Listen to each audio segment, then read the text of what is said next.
This is Dave Meltzer with Entrepreneurs The Playbook, and I am so excited to be here with Ann Rosenberg, the Senior Vice President, head of the global head of the Next Gen program here, which is an innovation university and a community. And I want to start off because I think it's so important, the investment that SAP has made into our next generation.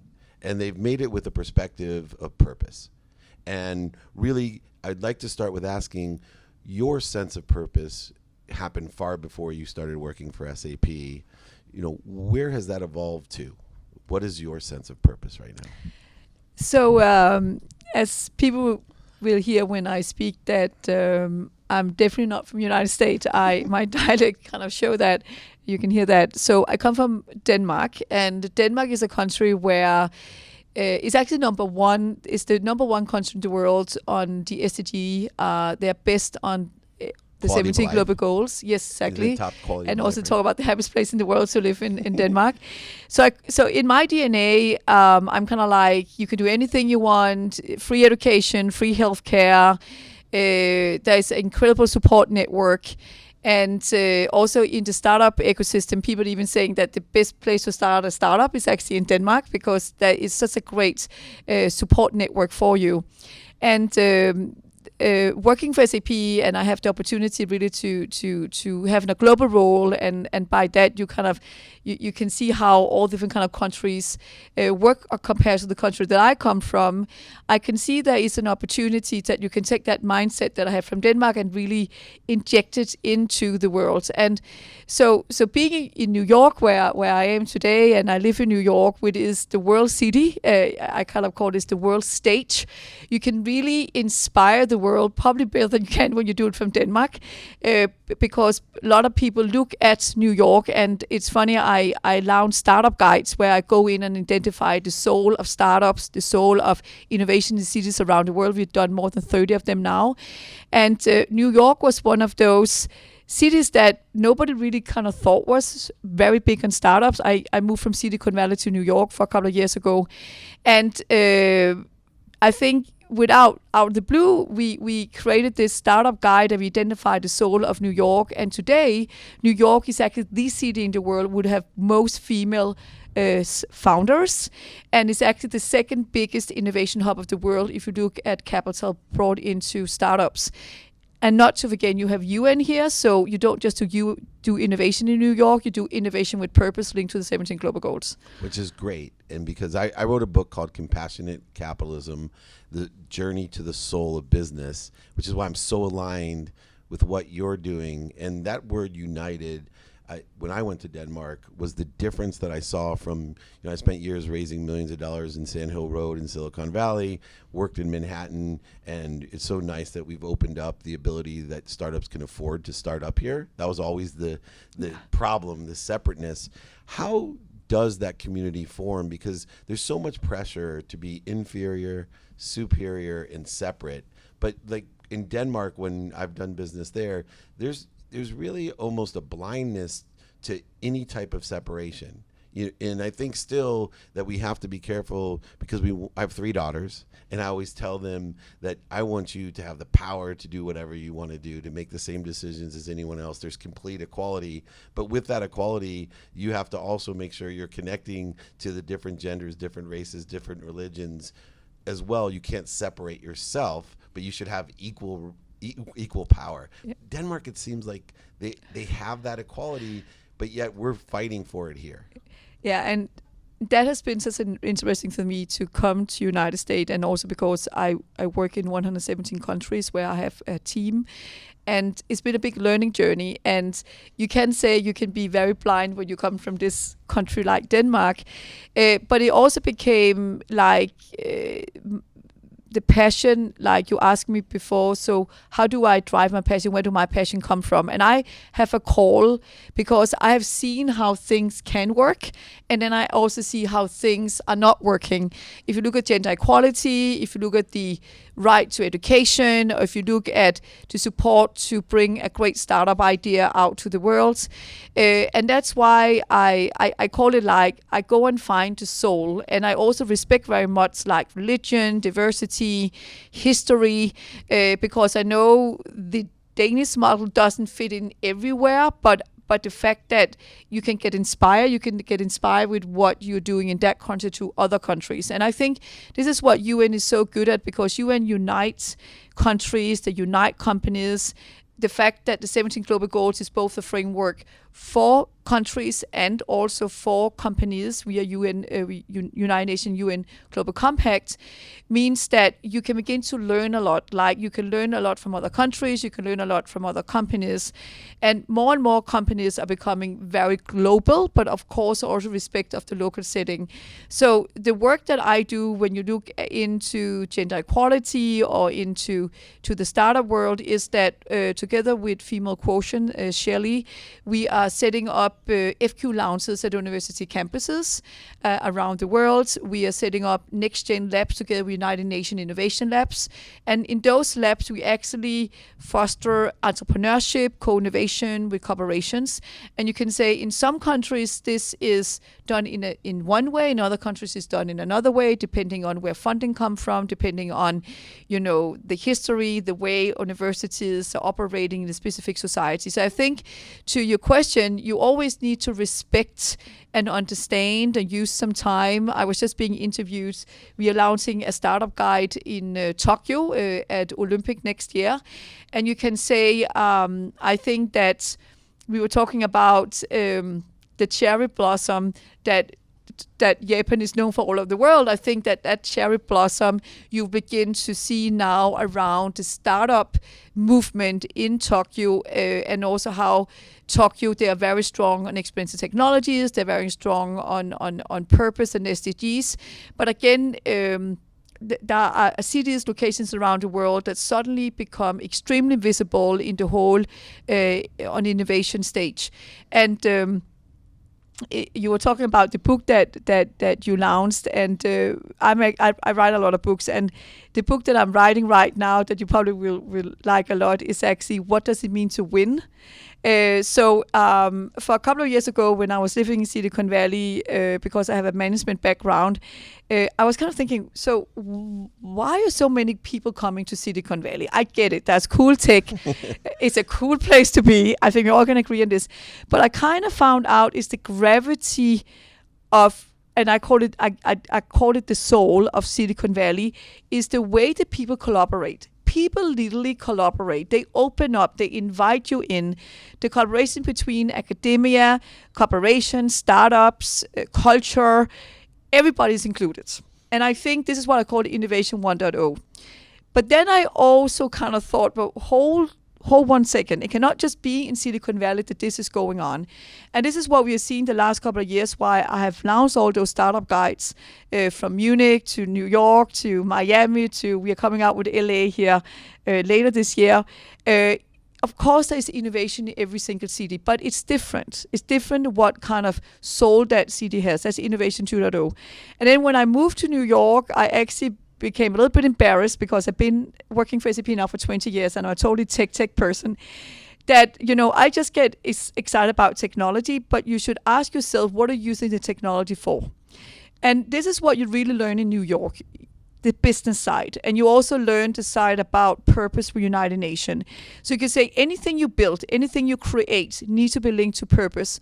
And that's where we launched a book called Innovation with Purpose. And I kind of thought now it's good. And that was where I realized it's far from good.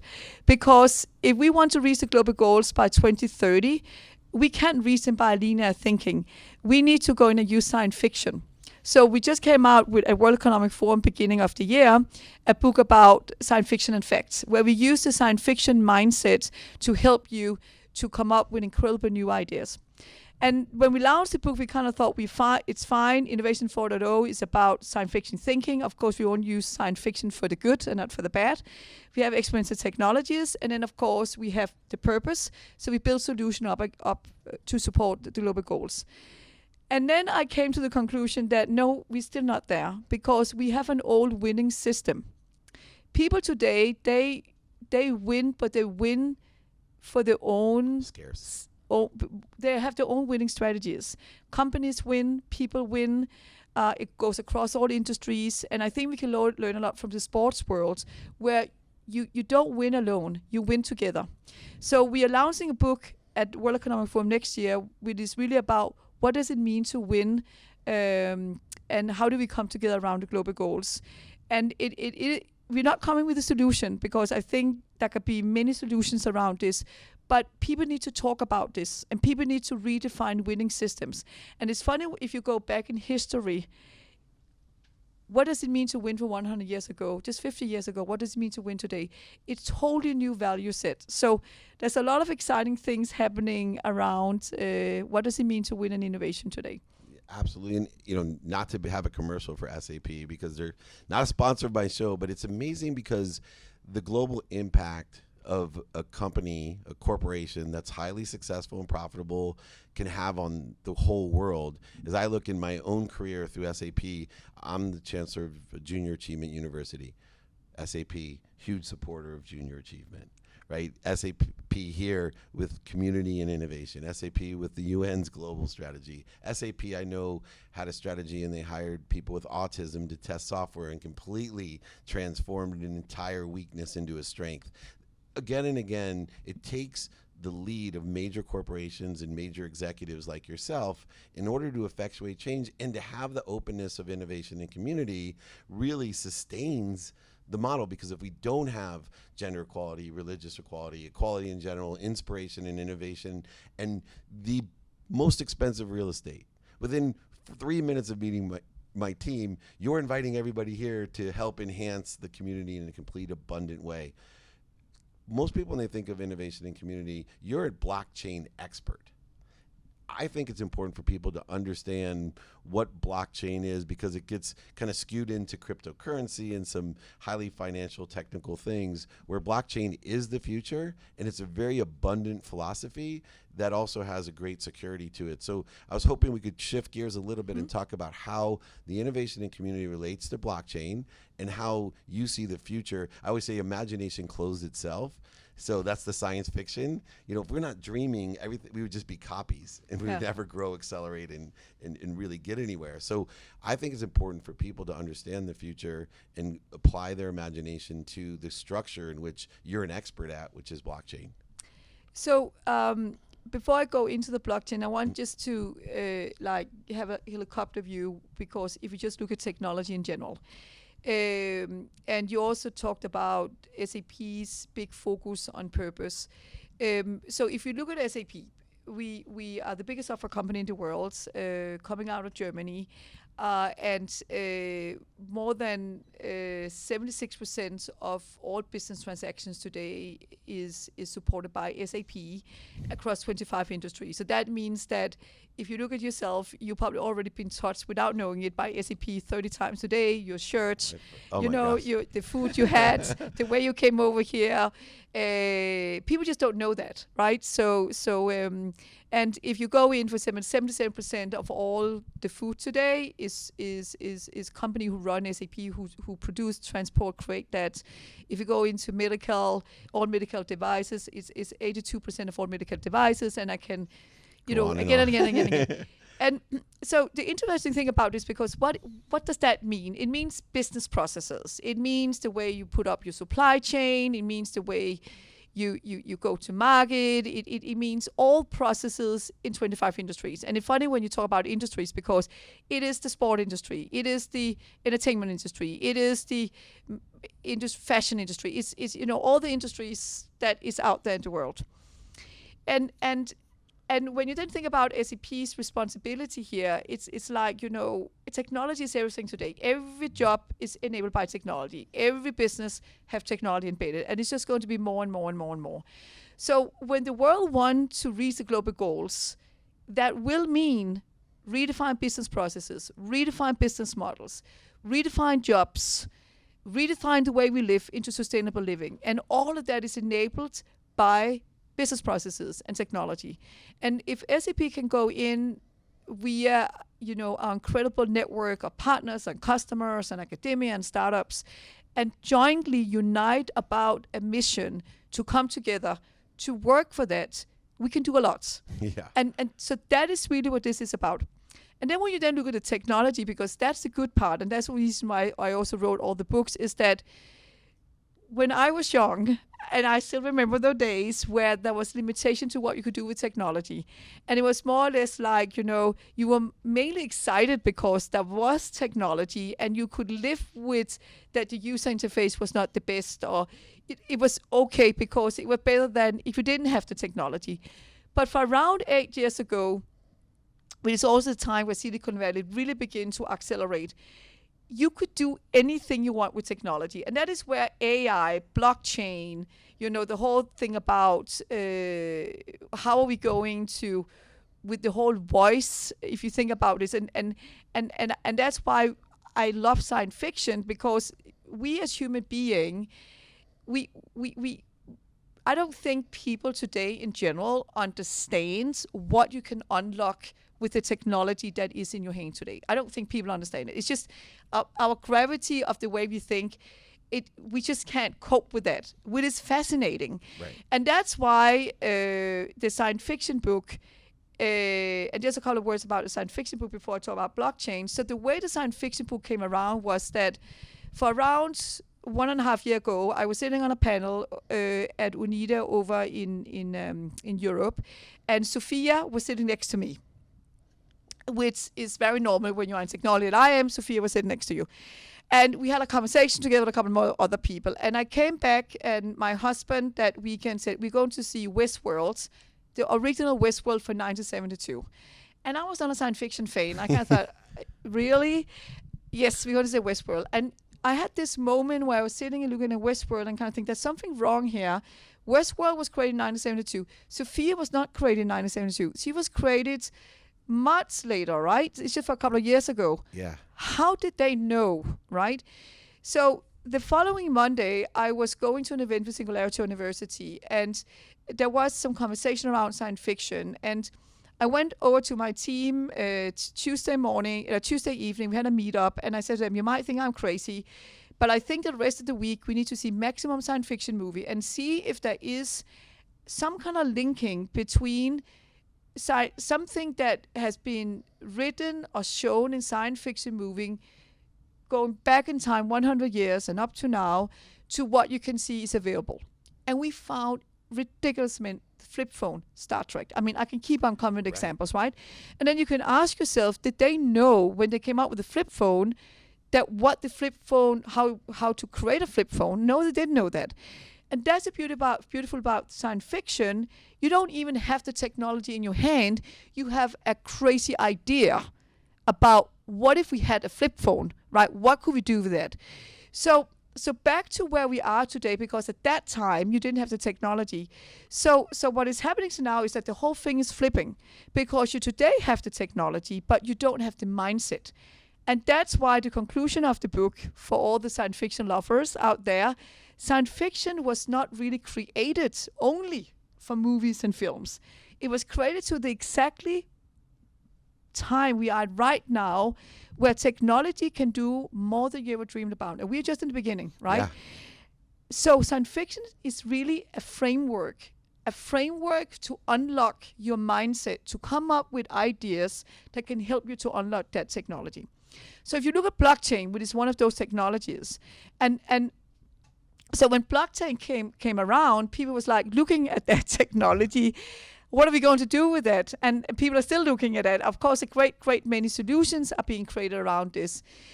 But humanity and cooperation and people and the world need to understand that we are at a time where there is an absolutely incredible opportunity with technologies, example blockchain, where you could do things you would never have done before.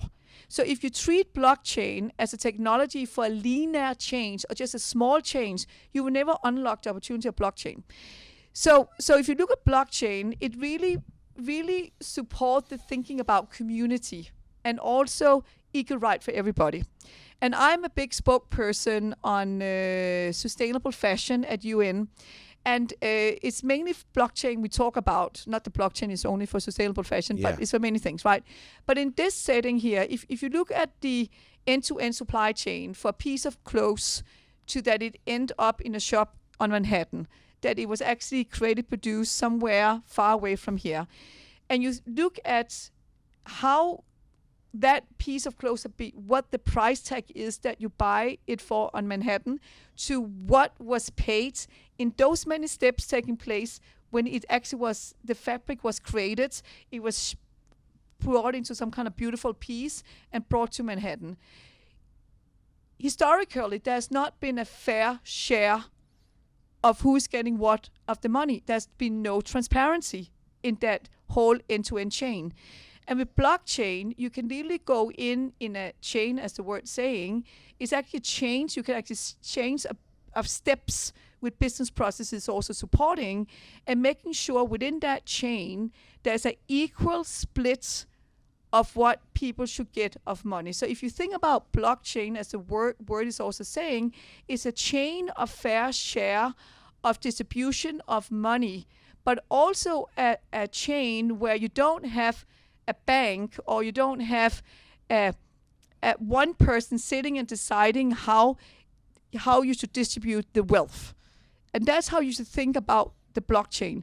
But the thing about the blockchain is that you are not just doing a linear change with blockchain, you're doing a fundamental shift in the business process, distribution of money. And what is beautiful about blockchain and Bitcoin and all of this is that it's the thing about the whole thing about payment. You know, we pay, I give you some money and you give me something in chain. If you go 100, 200, 300, 400, 500 years back in time, you know, we have always been exchanging. Maybe we had some gold coins and I could give you that, but it's really, in the end, blockchain is about exchanging value. But nobody said that a credit card should be the way you did it, or a currency. Yeah. But that's what we think it should be today. So I think we live in a world that the technology will help us to understand in science fiction is that we fundamental need to change things, and it's not a linear changing we're talking about. We're talking about fundamental shifts. And one of the things that I love talking about is the whole thing about voice. Because today we have this idea, okay, the new generation or the young generation, they already get it that having a computer is probably not even cool anymore, right? You just have a smartphone. But we're even going to a world where we don't even have a smartphone anymore, right? We will go into a room where we literally would just talk to walls. We would be ubiquitous information. And my biggest concern right now about this is that the technology is there. We need people to come up with ideas. We need people to come up with those amazing ideas, because every single minute right now, the world is losing out of using the opportunity technology providing them, because our imagination is stuck in an old way of thinking. We don't dare. So I'm on a mission to make science fiction the biggest management philosophy framework for everybody to think like that. Because in the old days, which is just 2 seconds ago, corporate people would never dare to go into a room and say, you know, by the way, I saw Blade Runner yesterday, and I think we should do this or this now, right? But this is what we are trying to get people to do. We are trying to get people to say, you know, I have a super cool, crazy idea. It's totally la, but you know, I think with the technology, we can do this, right? And he will or she will feel, that's totally fine, you say that, and I still trust you, and I don't believe that you're totally gag, but I believe you, right? That's what we're trying to get to. We need to get to that point. Well, you and I share that subscription, which is, you know, literally imagination through technology closed itself, and that we don't have people imagining these great things. So, you know, and what I'm hearing as we finish up is everyone should go back and watch the Jetsons. Right? Exactly. They should actually go back. So we got to get that back on Netflix. Back on Netflix. Jetsons for these kids to see. You know, I was the CEO of the world's first smartphone for Samsung, the CE device, and I remember this is 1999. People telling me when I showed them the actual phone, I said, you know, someday for free, I'm going to talk full duplex in color to China for free. Yeah. And literally, the leaders of our corporate world looked at me and said impossible. Yeah. And here we are 20 years later, Yeah. and it's not just possible, it's free. It's free. It's free. And it works better than I explained how it would work. Yeah. And that literally came from, the Matrix. Yeah. That was the phone Matrix. that we were talking about, which is ironic because Samsung turned down the flip phone, the original Razr. They turned down the form factor for that in Korea. They said, oh, that phone will never work. And someone had mentioned, well, yeah, it's so cool, though, in whatever movie that was. Now I know the movie. Anyway, we are going to do a ton of stuff. You have such a great playbook to success. I think it's funny how the universe takes us in a full circle, that we have extraordinary technology that outdoes people's imagination. That is exactly what it does. That's our biggest fear. It's the biggest fear, right? And that's beautiful. And please check out all the books. I want to talk to you about putting you as a chancellor on Junior Achievement University to give all the content to all the young people so that we can inspire them to think bigger and ask. It's not just think, they need to ask bigger too. Ask bigger, totally. And then I want the next generation to be the change agent in the company. They need to be shaked up, right? Exactly. And SAP and Rosenberg are leading the way. This is Dave Meltzer with Entrepreneurs, the Playbook.